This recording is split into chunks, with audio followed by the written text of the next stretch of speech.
dadyow ka kala yimid dunida dacaladeeda ayaa safaf dhaadheer ugu jira safar ay ku tegayaan Dooxa si ay u daawadaan dhacdada ugu weyn sportska dunida ee koobka adduunka oo aan ku jirno maalmihii ugu dambeeyay ee isku diyaarintiisa. Haddaba maxaad u baahan tahay inaad ogaato?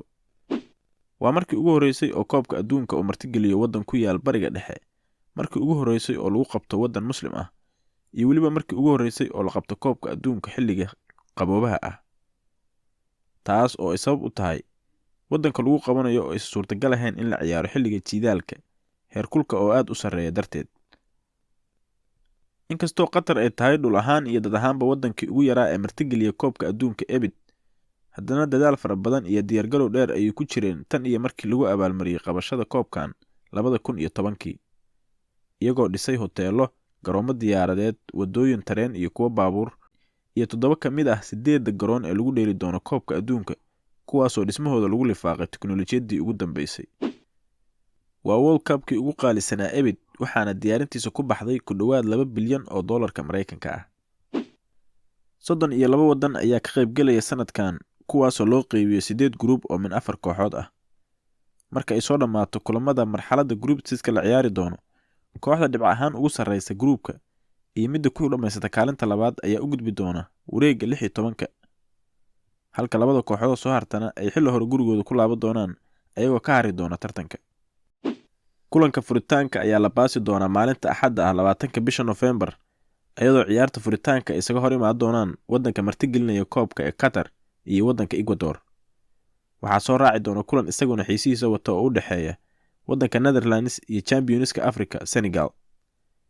Kulankan ayaa marka hore qorshuhu ahaa in lagu furo koobka, balse FIFA ayaa bishii Agosto ku bedeshay kulanka Qatar iyo Ecuador iyadoo ilaalinaysa dhaqanka soo jireenka ah in koobka lagu furo kulan uu ciyaarayo waddanka martigelinaya koobka ama waddankii ku guuleystay koobkii kan ka horeeyay.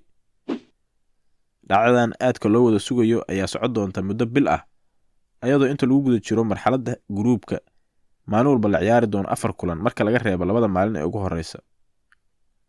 Ciyaaraha koobka adduunka oo socon doona inta u dhexeeya 20 bisha November iyo 18 bisha December ayaa labada wareeg ee ugu horeysa marxaladda gruupka waxaa la ciyaari doonaa 1 duhurnimo, 4 galabnimo, 7 fiidnimo iyo 10 habeenimo xilliga waddanka Qatar iyo kan geeska Afrika.